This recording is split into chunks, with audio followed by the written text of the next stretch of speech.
Memang ini namanya minuman para wali ya, kopi ya. Memang kita juga harus menyadarkan ya ke masyarakat bahwa pendidikan itu tanggung jawab semua. Oh iya. Kita tidak mungkin mengandalkan pemerintah ya, istilahnya dalam hal namprak lah gitu menunggu bantuan pemerintah. Jadi justru kita semua harus terlibat dalam sektor pendidikan ini. Termasuk juga kami ini menerapkan sistem one stop management gitu. Jadi walaupun kami ini mengelola ada 22 unit sekolah terbagi di 7 kampus, manajemen kami tetap satu gitu. Ya salah satu contohnya dengan kita majunya di DPD ini kan tidak lain adalah menjadikan katalisator. Betul. Ya, penyambung antara bagaimana peluang yang diberikan oleh negara ini ya betul-betul bisa kita sambungkan kepada Jamiyah Nahdlatul Ulama. Akulah para pencarimu ya Allah.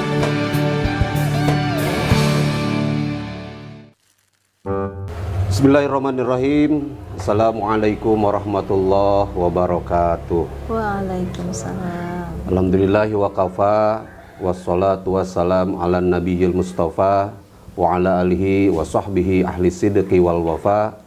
Asyhadu an la ilaha illallah wa anna muhammadan abduhu wa rasuluh. Rabbi shrah li sadri wa yassir li amri wahlul 'uqdatam min lisani yafqahu qawli, amma ba'du. Alhamdulillah, puji syukur kehadirat Allah, salawat dan salam kita curah limpahkan kepada baginda Rasulullah sallallahu alaihi wasallam.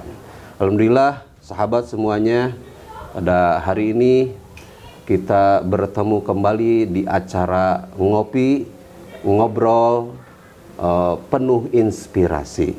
Insya Allah pada saat ini saya Andries Fajar bersama dengan tokoh kita ya, yang sangat menginspirasi. Nantinya insya Allah kita dengarkan apa yang disampaikan, yaitu Dr. Hajah Iva Faizah Rahmah ya, MPD.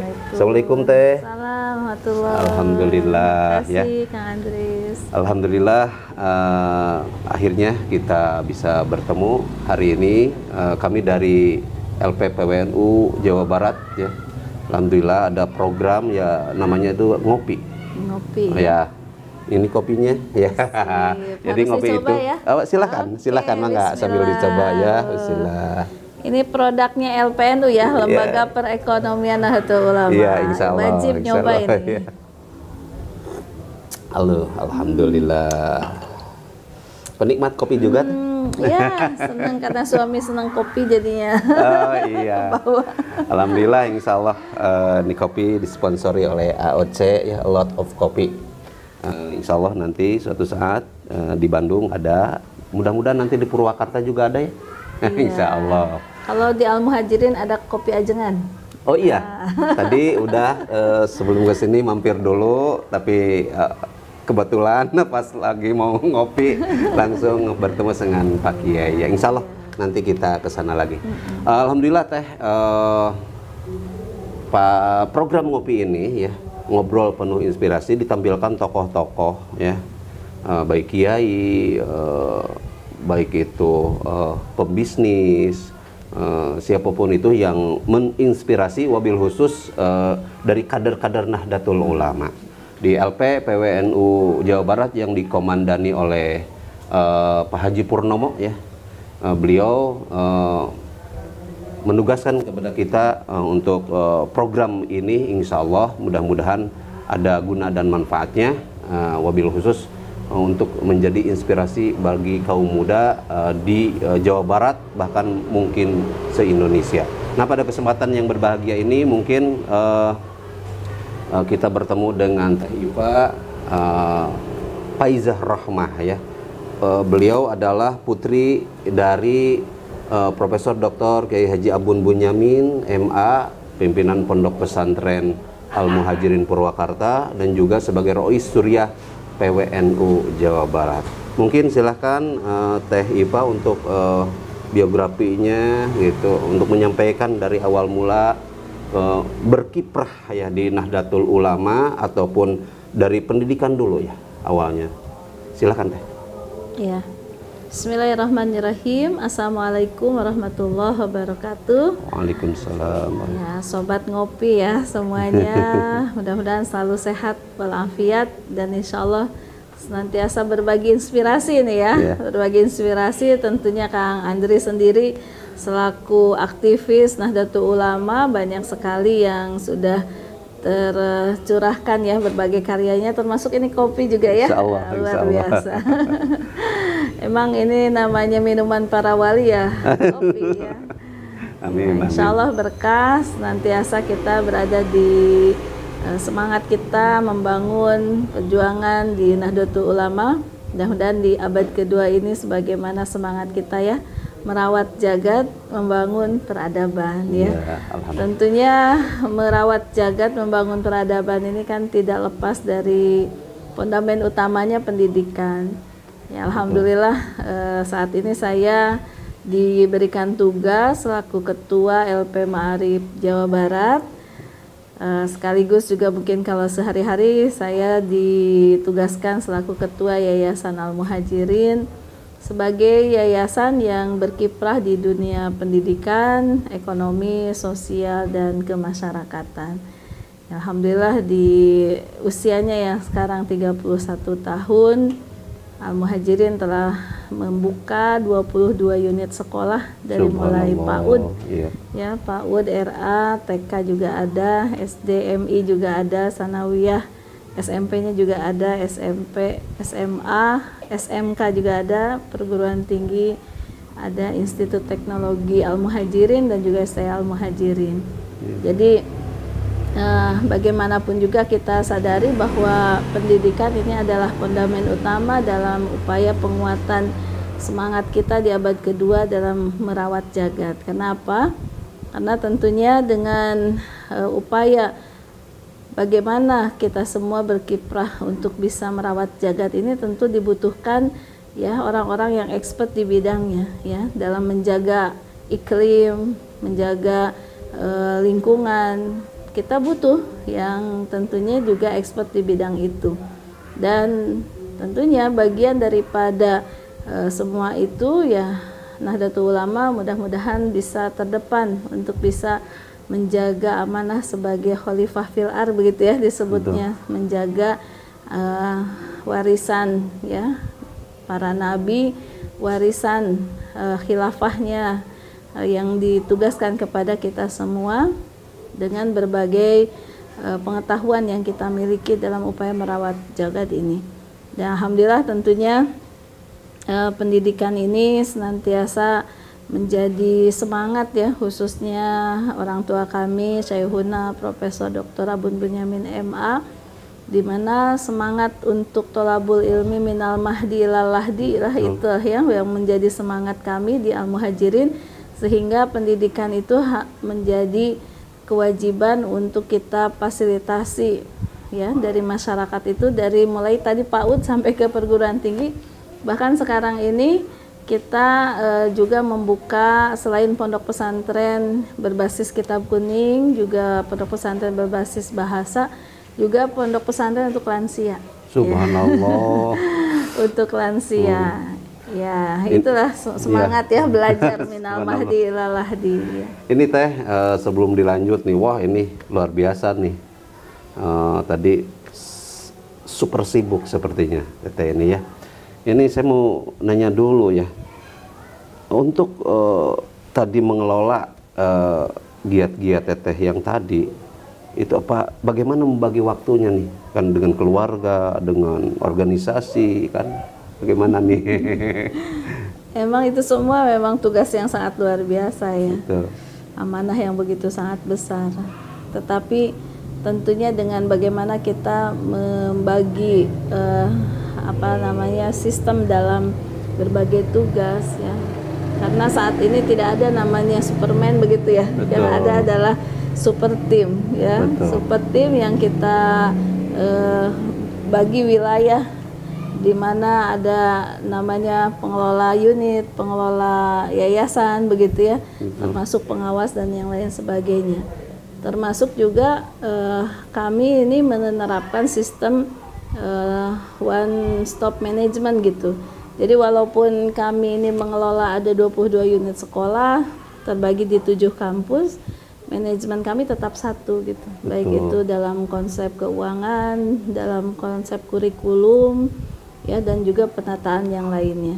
Sehingga tentunya dengan kita membuat sebuah sistem besar, ya alhamdulillah kita juga bisa melahirkan program-program besar juga gitu ya. Tapi kalau kita istilahnya memanage hanya parsial sebagian-sebagian, ya mungkin juga kita tidak akan bisa membuat program yang besar juga begitu. Karena kita jadikan satu manajemen, semua jadi satu kekuatan, sehingga yang kecil-kecilnya jadi besar gitu untuk kemudian melahirkan program-program yang lainnya. Contoh lah mungkin dari sektor pendidikan itu kita juga memberikan penguatan untuk kemandirian pesantren, ya, sehingga semua sektor koperasi ataupun juga kebutuhan-kebutuhan dari semua unit, ya, dari bidang sandang, pangan gitu ya, semua telah kita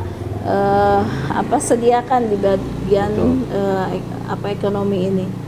Sehingga tentunya kalau kita hanya sebatas jualan, contohnya air minum nih yang kita punya itu seperti air mineral, Rosan mineral, ada catering Rosan juga, ada roti Rosan gitu ya. Termasuk Rosan itu apa tuh?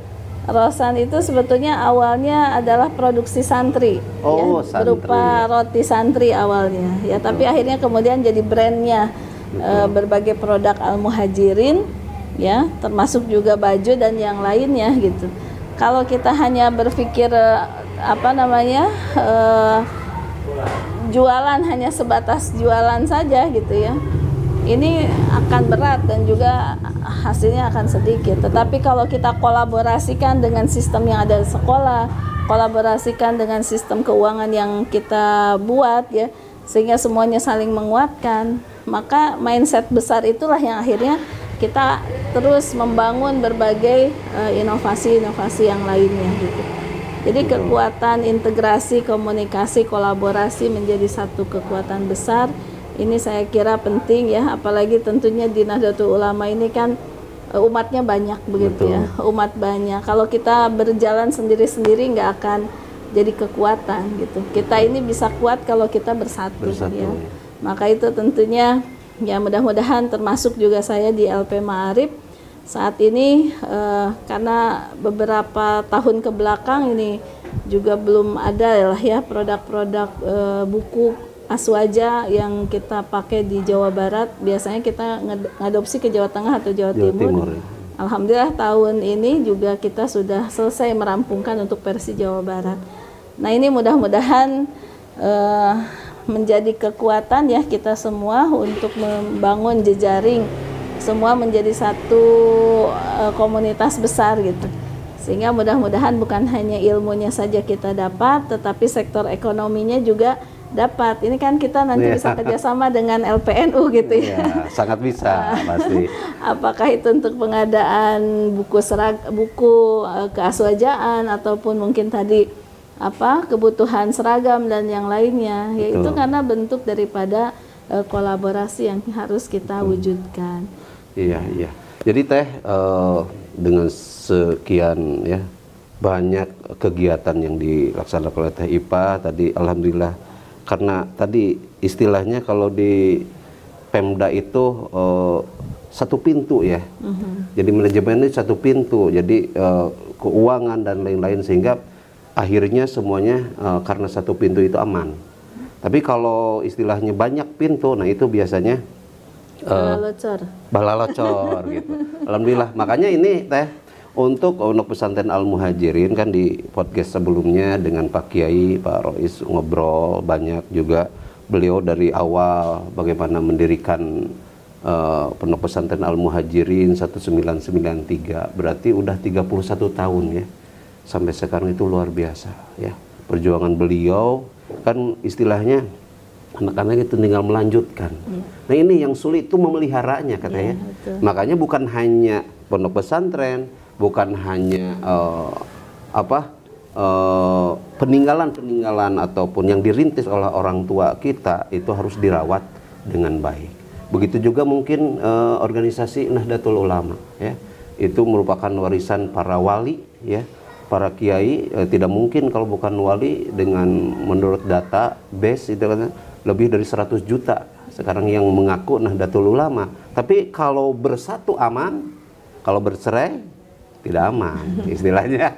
Maksudnya di sini makanya kami ingin orang-orang yang penuh inspirasi bagi kader-kader Nahdlatul Ulama nih, bukan hanya kiai kan, bukan hanya tokoh dari laki-laki, mungkin dari tokoh perempuan pun.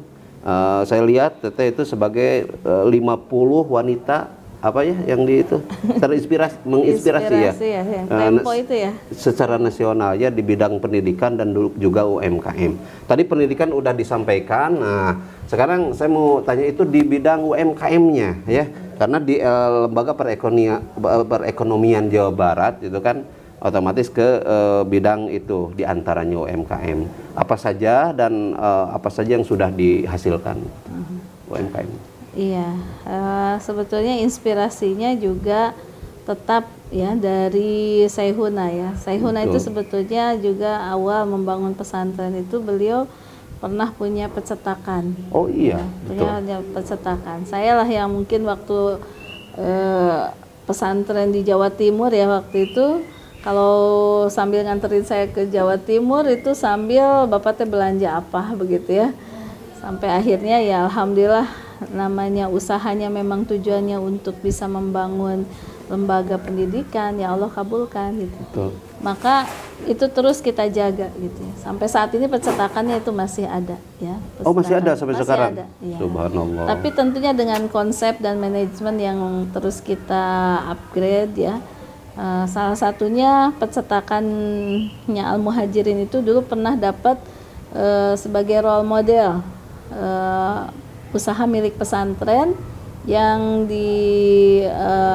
diprakarsai sama Pak Ridwan Kamil ya di 2019 kalau tidak salah ya. Al-Muhajirin itu dapat juara 10 besar One Product One Pesantren. Kemudian dari situ kita membina minimal 100 pesantren itu setiap tahun, udah 3 angkatan ya. Pesantren-pesantren se-Jawa Barat itu melakukan kegiatan pelatihan dan juga magang di Al-Muhajirin. Nah inilah kemudian jadi tantangan buat kita ya, bagaimana dengan kita banyak memberi berarti kita punya tuntutan untuk lebih banyak mencari gitu ya. Maka alhamdulillah setiap tahun yang kita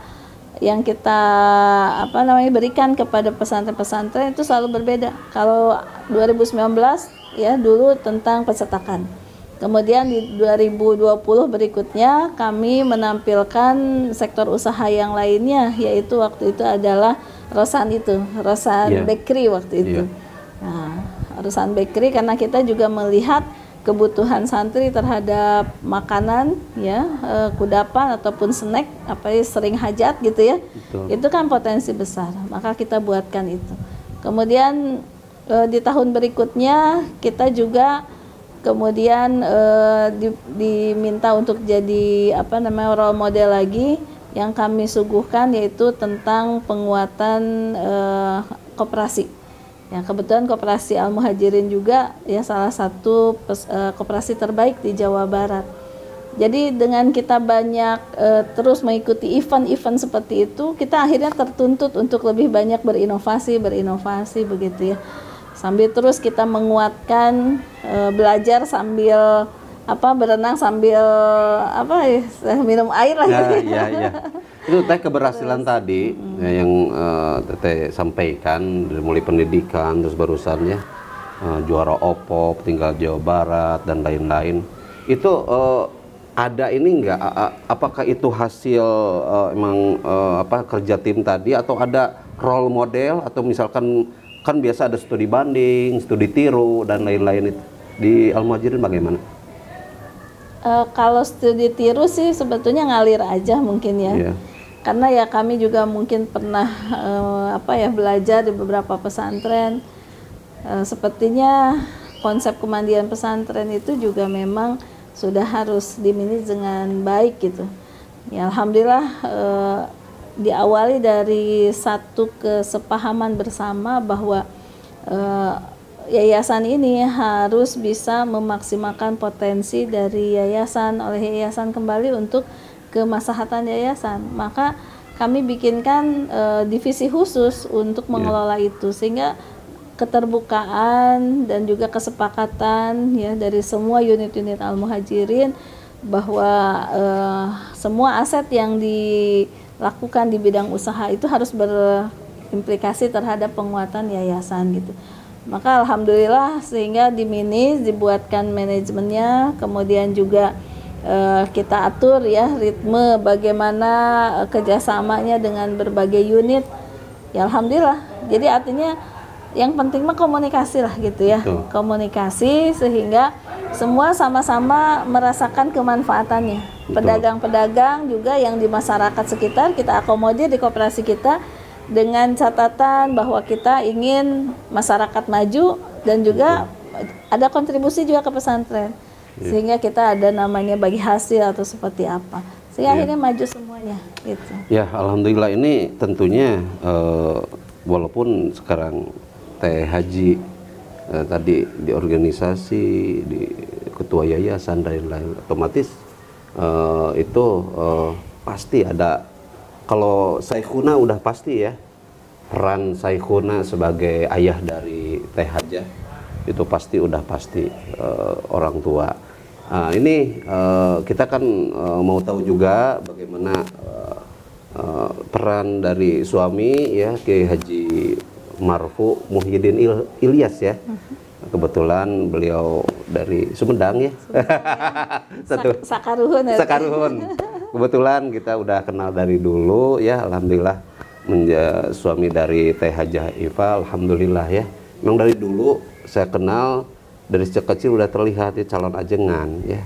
Calon ajengan ya. Kalau kita mainnya itu sama Kang Doni aja, Kang Endi ya, Dewan itu main kelereng, ngadu kaleci, ngagonol wae gitu. Ningali nyanak we kita begitunya luar biasa itu suami dari Teh Hajah Iva. Bagaimana beliau mendukung sekali dengan kegiatan dari Teh Iva? Ya, emang beliau tuh lah yang menjadi inspirasi kuat saya ya. Subhanallah. Karena bagaimanapun juga sebetulnya beliau ini kan alumninya Al-Muhajirin, angkatan pertamanya. Angkatan pertama dari Al-Muhajirin. Sehingga beliau itulah yang lebih tahu mungkin kalau melihat perjalanan bagaimana Saikhuna menanamkan semangat, visi, misi dan yang lainnya. Kalau saya kan dari sejak SD sudah keluar pesantren di luar. Justru kalau suami malahan di Al-Muhajirin kan. Nah ini ketemunya di mana? Kan Teteh keluar. Ini di sini. Pokoknya ada Black Street-nya ya. Oh gitu. Subhanallah. Tapi yang jelas ya alhamdulillah lah, memang betul dari sejak pesantren di sini ya beliau terlihat lah ada apa ya nyongcolang lah amun sore ya banyak di santri nusanes gitu. Memang bagaimana beliau ini sangat konsisten ya, terutama dalam tafakuh fiddinnya itu ya. Sehingga Saikhuna itu juga kan senantiasa mengingatkan kita bahwa namanya usaha itu hanyalah sebagian kecil daripada bentuk kemaslahatan ya untuk kita membangun masyarakat. Tapi yang utama yang dibutuhkan adalah tafakuh fiddin. Maka semua harus dikuatkan gitu. Kita juga berbagi tugas di yayasan ya, akang lah istilahnya lebih pada penguatan bagaimana mengatur kurikulum kepesantrenan ya. Kemudian saya juga mungkin di manajemennya ya. Tapi walaupun bagaimana sibuknya ya putra putri Saikhuna ini harus ngajar gitu, bagaimanapun dia harus ngajar. Nah sehingga kalau kita sebutnya bahwa ya semua aspek kehidupan kegiatan di Al-Muhajirin itu harus punya ruh kepesantrenan. Inilah yang senantiasa menguatkan kita ya, Akang nih dalam berbagai aspek, baik itu dalam kurikulum sekolah, baik itu dalam perekonomian, kemasyarakatan, ruh pesantren itu harus segalanya lah gitu, harus ditanamkan sebagai dasar. Maka walaupun kita ini ada SMP full day, SD full day, SMA full day, tapi di dalam itu sebetulnya pesantren. Oh gitu. Karena di full Tapi day mereka nggak mondok ya? nggak mondok, Nggak mondok. tapi kurikulum pembelajaran kitab kuning, safinah, tijan, nahwu, sorob, tahfidz ya, itu makanan sehari-hari santri didapatkan sama anak-anak kita di full day gitu. Ya, termasuk juga tentunya penguatan kitab kuning yang utama di pesantren ya. Bagaimana Akang ini teruslah mengupgrading untuk program khususnya kader ulama. Betul, Santri kader ulama ya, alhamdulillah waktu 1 abad itu ya, 1 abad Al-Muhajirin, ada salah satu santri kita yang juara nasional di PBNU waktu itu. 1 abad NU ya? Nahdlatul Ulama, Nahdlatul Ulama ya. Waktu itu ada juara 1? Juara 2 kalau tidak salah, juara 2. Iya. Iya, yang Lomba juara, itu?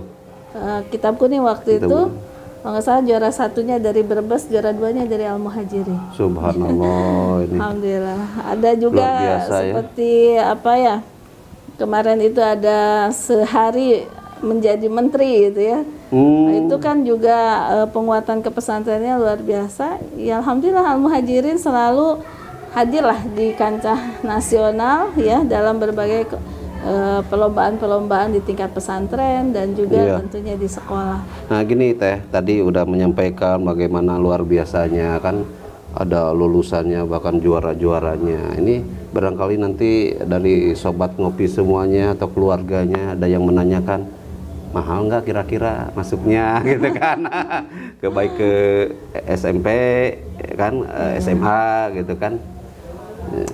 Iya, memang kita juga harus menyadarkan ya ke masyarakat bahwa pendidikan itu tanggung jawab semua. Oh iya. Kita tidak mungkin mengandalkan pemerintah ya, istilahnya dalam hal namprak lah gitu menunggu bantuan pemerintah. Jadi justru kita semua harus terlibat dalam sektor pendidikan ini. Maka ya semangat kami di sekolah swasta ya tidak lain adalah bagaimana mengakomodir kekuatan masyarakat untuk membangun mutu pendidikan itu sendiri. Kalau kita membaca dengan kos ya, sebetulnya namanya anggaran pendidikan itu bagi saya bukan apa ya, bukan pengeluaran, tapi saya lihat sebagai investasi gitu ya. Ya contoh lah, kita ini anak-anak kita yang sekarang anak-anak SD nih sedang berangkat ke Jepang. Yang SD? Yang SD udah berangkat tuh ke Jepang, student of change ya di Jepang. Itu kelas 4, kelas 5, kelas 6 sudah bisa berkomunikasi dengan bahasa Inggris ini itu ya. Coba kan kalau kita menghitung lah SPP walaupun mungkin di SD mencapai ada 400.000 gitu ya di SD, tapi kan mereka full. Dari mulai sholatnya dibimbing, kemudian juga ya terutama adalah akhlaknya, tata keramanya, dan saya lihat kemampuan bahasa Inggrisnya, bahasa Arabnya, hafalannya ini nggak kalah gitu, dan mereka dibukti bisa berinteraksi dengan pelajar-pelajar di luar negeri. Dengan anggaran 400.000 di SD, mungkin itu full day ya Teh? Full day itu ya, mungkin di antara sekolah-sekolah mungkin negeri begitu ya, yaitu tinggi gitu. Tapi coba bayangkan dengan swasta yang lain ya. Tapi dengan 400.000 betul ya, kalau kita menyerahkan dengan pembantu mungkin bisa lebih dari itu juga anggarannya kan. Termasuk ya kalau belanja ke mall 400.000. Kalau SMP sama berapa SMP? Ada beragam ya di sini karena ini ada SMP kampus 1, kampus 2, kampus 3 ya, tapi rata-rata lah sekitar 300, 400 sampai 500 lah itu anggaran. Gini Teh, saya pernah ngobrol sama salah seorang dosen di UIN Syarif Hidayatullah. Kebetulan saudara jadi dosen fisika di sana, ngobrol.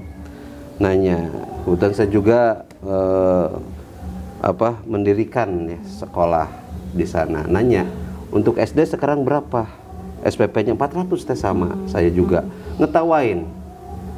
Murah banget. Di Jakarta itu udah 1,5 juta per bulan. Makanya tadi betul, kita jangan melihat ininya itu nggak seberapa kalau dibandingkan si pendidiknya, pengajarnya itu kan total untuk mengajarkan. Jadi di bidang apapun ya, ketika kita istilah Sundanya itu beda harga gitu kan.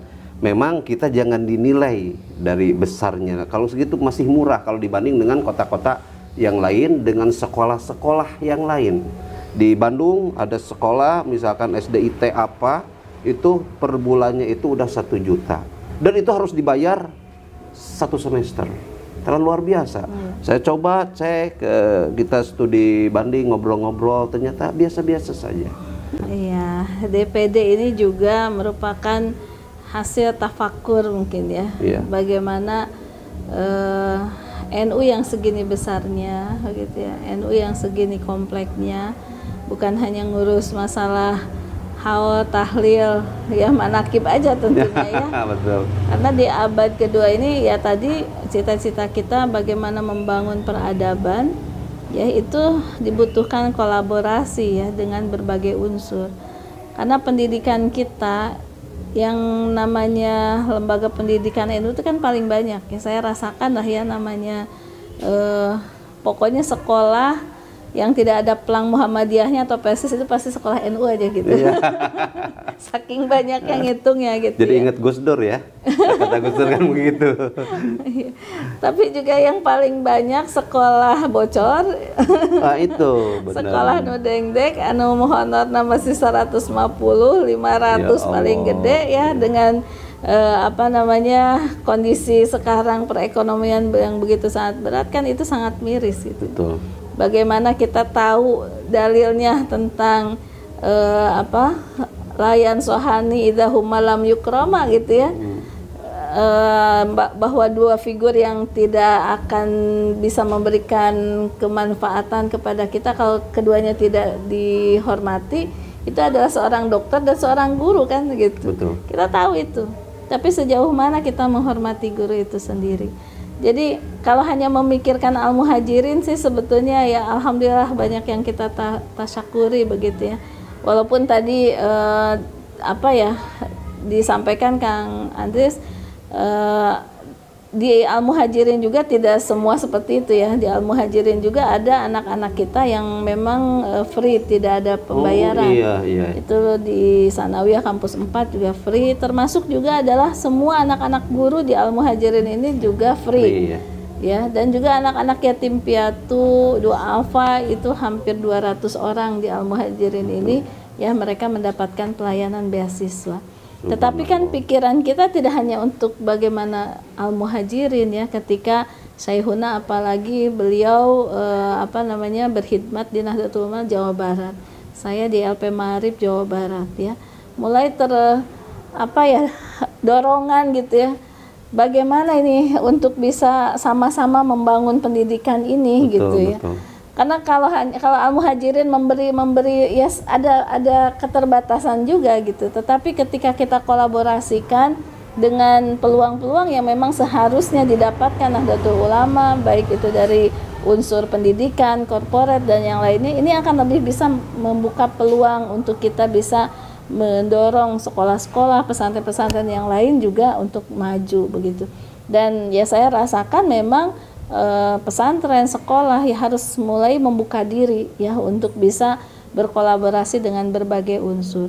Ya salah satu contohnya dengan kita majunya di DPD ini kan tidak lain adalah menjadikan katalisator. Betul. Ya, penyambung antara bagaimana peluang yang diberikan oleh negara ini ya betul-betul bisa kita sambungkan kepada Jamiyah Nahdlatul Ulama. Nah, sejauh ini kan ya masih sangat minim lah, terutama betul. Di DPD kan. Di DPD ini sudah 10 tahun belum ada lagi kader dari Jamiyah Nahdlatul Ulama setelah pakai Sofyan Yahya, Ibu Hajah lagi Rekomala, ada kekosongan. Jadi ada keterputusan. 10 tahun tidak ada secara jamiyah lah ya, yang langsung berhubungan dengan program-program Nahdlatul Ulama. Nah ini tentu menjadi sebuah pemikiran kita NU dengan berbagai hajat besarnya ya, amanah yang begitu sangat kompleks ya, dari pendidikan, kesehatan, perekonomian ya. Betul. Tentu ini semua harus dikuatkan dengan berbagai kolaborasi kita. Ya apalagi kalau dikatakan kan hanya NU yang punya NKRI harga mati ya. Subhanallah. Para masyayikh kita, para ulama kita udah mati-matian memperjuangkan NKRI ini. Ya seharusnya memang ya bahwa NU mempunyai kesempatan untuk bisa merasakan ya bagaimana potensi-potensi besar di NKRI ini. Nah caranya ya nggak ada lain ya, harus ada maju untuk bisa menggapai itu semua, baik itu di DPR ataupun di DPD. Ya mudah-mudahan ini menjadi semangat kita bersama, karena tidak membaca saya selaku pribadi ya untuk maju, tetapi ini harus dibaca adalah perjuangan kita dalam berjam'iyah untuk bisa menyambungkan berbagai potensi yang bisa kita raih. Dan ingat, kita itu sebetulnya bukan mau minta ya, sebetulnya kita ini nagih gitu ya, nagih investasi para ulama kita yang dulu pernah berjuang untuk NKRI. Ya seharusnya perhatian terhadap para ulama, para kiai itu betul-betul ya harus dimaksimalkan lah gitu. Betul. Nah Teh, untuk menjadi terpilih ya di DPD itu, untuk khusus Jawa Barat itu yang akan nanti terpilih itu berapa orang Teh? Satu provinsi itu hanya 4. Hanya 4. Ya. Berarti kalau dari Jawa Barat itu perolehan suara itu harus minimal berapa biar kalau bisa melenggang ke Senayan itu? Iya, kalau dulu kan terkecil tuh ya Ibu Eni yang dari Sumedang itu 900 berapa gitu ya. 900.000? Hampir 1 juta lah gitu. Itu kan sudah di batas akhir ya. Ya kalau 1 juta itu kayaknya belum aman lah gitu. Kalau pengen aman ya minimal lah 2 juta. Nah gini. Ya 2 juta suara. Pemilih di Jawa Barat itu sekarang menurut hitungan KPU udah berapa? Kita belum update nih. Pemilih yang DPT se-Jawa Barat itu 35 juta. Nah 35 juta. Itu berarti nggak dibagi itu 35 bagi 4 bukan ya?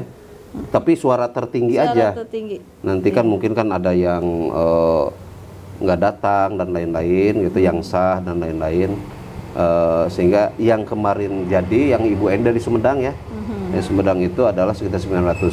Kalau itu yang pelawak itu sekarang ikut lagi nggak Pak Oni ya? Pak Oni ya? Enggak ya? Pak Oni itu sempat waktu itu sampai 4 juta 4 waktu juta periode ya? pertama itu. Subhanallah. Ya kan para artis, para penggiat budayawan bersatu itu bisa sampai 4 juta. Masa ini warga NU yang jamaahnya muslimat, fatayat, ibnu, wah di mana-mana ya. Subhanallah Teh, mudah-mudahan Teh kalau Allah sudah menakdirkan kita itu hal yang terbaik. Kami hanya ikut berdoa dan semaksimal mungkin ya.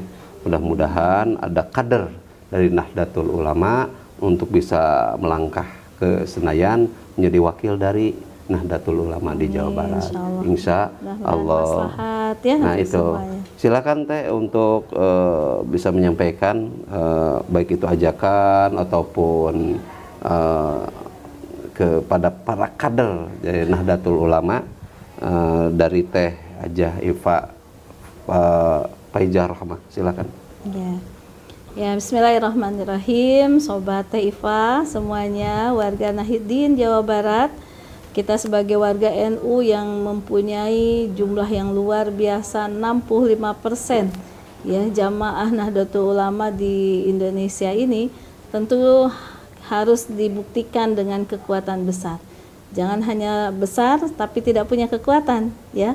Maka itu mari wujudkan kekuatan kita dengan adanya keterwakilan di DPD RI untuk bisa menyambungkan terhadap program-program dan hajat tentunya ya Nahdlatul Ulama dalam berbagai sektor, baik itu pendidikan, ekonomi, kesehatan dan yang lain sebagainya.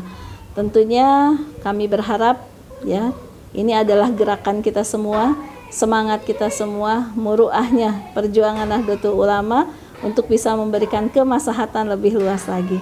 Jangan lupa kader Nahdlatul Ulama dari NU untuk DPD RI Teh Iva nomor 34